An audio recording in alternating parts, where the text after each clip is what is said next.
আসসালামু আলাইকুম প্রিয় দর্শক, স্বাগত জানাই ট্রমা ইনস্টিটিউট নিয়মিত আয়োজন আমার শিক্ষাঙ্গন অনুষ্ঠানে। আপনাদের সাথে আমি আছি মোহাম্মদ সাইদুর রহমান নীরব, সহকারী জনসংযোগ কর্মকর্তা, ট্রমা সেন্টার মেডিকেল ইনস্টিটিউটস। আজকে আমরা কথা বলবো একজন মিডওয়াইফারি শিক্ষার্থীর দৈনন্দিন জীবনের ক্লাস, ল্যাব ক্লাস ও ক্লিনিক্যাল প্র্যাকটিসের অভিজ্ঞতা নিয়ে। এই বিষয়ে কথা বলার জন্য এই মুহূর্তে স্টুডিওতে উপস্থিত আছেন আমাদের শ্যামলী নার্সিং কলেজের মিডওয়াইফারির একজন শিক্ষার্থী। আমরা সরাসরি পরিচিত হয়ে নেব তার সাথে। কেমন আছেন? আলহামদুলিল্লাহ, ভালো আছি। দর্শকদের উদ্দেশ্যে আপনার পরিচয়টা দিবেন। আসসালামু আলাইকুম, আমি সুরাইয়া, শ্যামলী নার্সিং কলেজের ডিপ্লোমা ইন মিডওয়াইফারি 2024-25 শিক্ষাবর্ষের একজন শিক্ষার্থী। আপনার হোম ডিস্ট্রিক্ট কোথায়? বাগেরহাট জেলা। আপনি কোন স্কুল এবং কলেজ থেকে পড়াশোনা করেছেন? মোড়লগঞ্জ সরকারি বালিকা উচ্চ বিদ্যালয় এবং এইচএসসি সরকারি সিরাজউদ্দিন মেমোরিয়াল কলেজ। সুরাইয়া, আমাদের অনুষ্ঠানে আপনাকে স্বাগত। প্রথমে জানতে চাইবো, মিডওয়াইফারি শিক্ষার্থী হিসাবে আপনার যাত্রার শুরুর দিনগুলো কেমন ছিল? শুরুর দিনগুলো অনেক চ্যালেঞ্জিং কিন্তু এক্সাইটিং ছিল।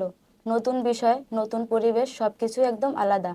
বিশেষ করে প্রসবকালীন যত্ন, মাতৃস্বাস্থ্য, নবজাতকের ঝুঁকি এসব প্রথম শুনেই মনে হয়েছিল দায়িত্বটা অনেক বড়। একজন মিডওয়াইফারি শিক্ষার্থীর দৈনন্দিন রুটিন সাধারণত কেমন থাকে?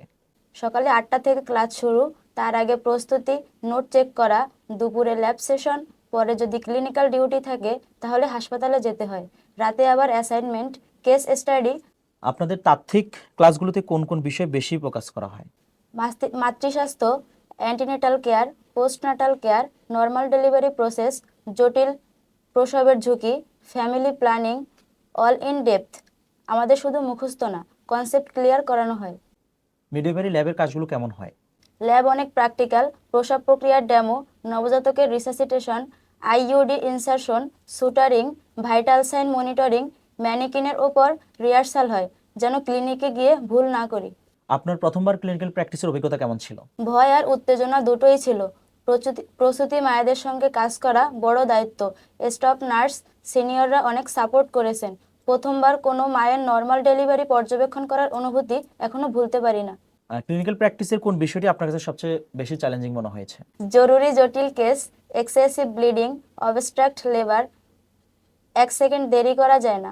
দ্রুত সিদ্ধান্ত, টিমওয়ার্ক এসব শেখা খুব গুরুত্বপূর্ণ। মায়েদের সঙ্গে কথা বলা, মানসিক সাপোর্ট এসব কি শেখানো হয় আপনাদের? অবশ্যই, মিডওয়াইফারি মানে শুধু ডেলিভারি নয়, মাকে মানসিক সাপোর্ট, ভয় ভয় কমানো, প্রাইভেসি নিশ্চিত করা এসব শেখা হয়।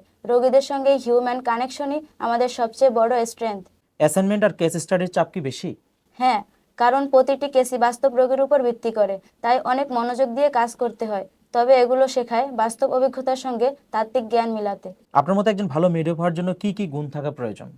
ধৈর্য, মুহূর্তে সিদ্ধান্ত নেওয়ার ক্ষমতা, মানবিকতা, পরিষ্কার কমিউনিকেশন, টিমওয়ার্ক এসব ছাড়া মিডওয়াইফারি কঠিন। সুরাইয়া, ভবিষ্যতে আপনার মিডওয়াইফারি ক্যারিয়ার নিয়ে কি স্বপ্ন রয়েছে? আমি একজন দক্ষ কমিউনিটি মিডওয়াইফ হতে চাই, বিশেষ করে গ্রামীণ মায়ের জন্য কাজ করতে। নিরাপদ মাতৃত্ব নিশ্চিত করা আমার লক্ষ্য।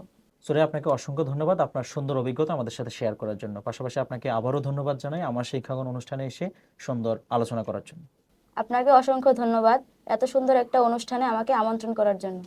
প্রিয় দর্শক, আজকের আলোচনা থেকে আমরা বুঝতে পারলাম মিডওয়াইফারি নির্দিষ্ট একটি পেশা নয়, এটি মানবতা সেবার এক বিশেষ অধ্যায়। সবাইকে শ্যামলী নার্সিং কলেজের সাথে থাকার জন্য আন্তরিক ধন্যবাদ।